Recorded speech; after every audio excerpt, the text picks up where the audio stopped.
Good afternoon, ladies and gentlemen. My name is Matt Leschker with 1836 Property Management. Today, we're here to discuss what happens if lead-based paint is found, presumed, or the work you're doing on your property is not exempted from the EPA standards.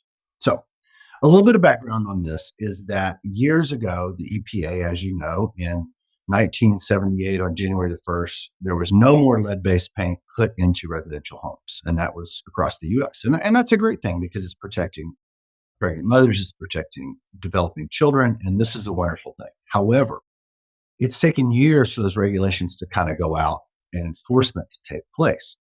And now the EPA has decided that not only are contractors or people that put their hands on the work responsible for ensuring that that work is done within compliance with the law, but property management companies, in essence, because PMs work on behalf of investors, thus investors are also responsible to make sure everything's done right. So we're here talking to you today because your property may have tested either positive for lead, not uncommon.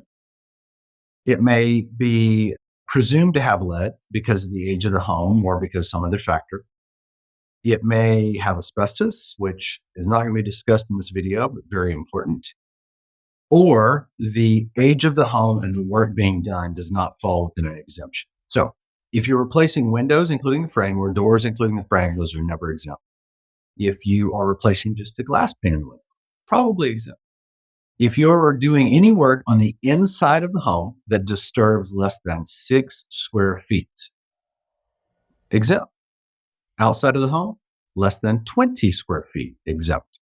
However, keep in mind that that work means everything, including power washing, which could disturb paint flakes, sanding, replacing eaves, boards, soffits, siding. Just about anything that disturbs more than that area is a problem. So what do you do if you're an owner and you're having to deal with this now? Because we're all having to deal with this now. Well, the first thing is we're going to look for exemptions for you. If the home is built January 1st, 1978 or newer, you're out. If the home is built before that, but the area to be worked on is, again, less than the 6 or less than the 20 interior, exterior, you're in the clear. If we can test the home, because we are a certified property management company with the EPA, we have to train our individuals. We have to use test strips. We have to physically go to the property. We have to record the documents. We have to submit the documents. We have to maintain the documents. We have to maintain our certification for current training. Yes, it's that big of a deal. And the EPA has directly, physically walked in our office and threatened us. Then we have to go out to the property and test. And so if the property tests negative, you're in the clear again. Now, keep in mind, we're not going around the entire property and looking for lead. What we're testing is the work area. So if you tell me to replace the siding, I'm going to go to the siding. However, if there's trim around that siding, we're going to test that as well. If the eaves are rotted, I've got to test the soffits, the eaves, and possibly the siding because they're all going to get disturbed. Same thing on the inside. If there's a door that needs to be replaced, but the whole frame's going to go with it, we're not going to go test the wall on the other side of the room. We're going to test that door and frame to see if they have lead. If they're positive, we're going to let you know. We're going to document it, and we're going to have to find a certified firm to deal with it, or simply find a way to not deal with this and delay the repairs. If you are in Texas and you're looking for a certified firm to do the repairs, I got to tell you, the market is going to improve. We're working with a few vendors to get them certified right now, but it is not pretty. Other states have their own enforcement authorities. Texas does not. And they rely on the federal government to come down and make sure everybody's doing their job. Truth is, nobody wants to deal with the federal government because it's a lot.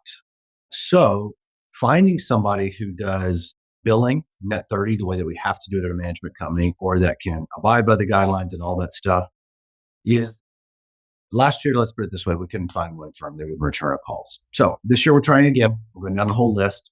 And a lot of times what we found is that there's 2 or 3 that may be certified to do the work, but they won't do the billing the way that we have to do it in a management company. They need separate billing. They need money up front. They need repaid immediately and all this stuff because they're not big firms and sometimes they're not as friendly, let's just say, to business. So we may have to get you involved as an owner. If we find those firms, if you are involved as an owner, you're going to end up pulling up properties from the market. Typically, we don't ever do work on occupied units. It's too risky to create hazardous conditions, especially if we can find a certified firm. That's just not even an option. But we have to partition all parts of the house and it has to follow these guidelines. And so therefore, we want to avoid doing any work on occupied houses. So let's say it's unoccupied. We may be going back to you as the owner to do some work on this property and let you oversee it. Now, keep in mind, if that means you're going to handle it, it means we're not ordering the work, inspecting the work, asking about the work, checking the work, documenting, paying for it, nothing. So we'll come back to you and discuss these options with you. As always, you can discuss this with your property manager. They're here to help you solve this problem, but the marketplace is supplying solutions to us now that are not great, and the federal government is saying that they don't really care. So it's a little bit of a pickle. Again, if this is an investment property, you can delay repairs, or you can simply patch the repairs, or you can go over the area to be repaired and not disturb it. That is probably your best bet as long as you can get away with that. If the rot gets too bad, then we're going to have to figure something out. But stay in touch with your property manager. We have a lot of information that we can share with you, including documentations, links to things. You can always check out the EPA website, but it's not super in depth. Do keep in mind, there's a Renovate Right pamphlet that you're going to send your way so that you have it on hand. And there's some other documents that we can share with you, just give you a broader overview of this. We're here to help you solve it. It's going to get interesting for the next year or two while we work with the EPA and the environment and the marketplace to figure this out. But we're going to do our best to keep you guys in compliance. If it helps at all, the last time I asked a local attorney to discuss EPA law with me, they told me they would brush up on it for a retainer of $20,000. So this is not something that we want to take lightly or get involved in it because it could sink us all. So we've got to stay in compliance, do the best we can, and your property manager is here to help. As always, let us know if we can do anything else for you. The direct line, if you need somebody, 512-994-4323. Talk soon. Bye-bye.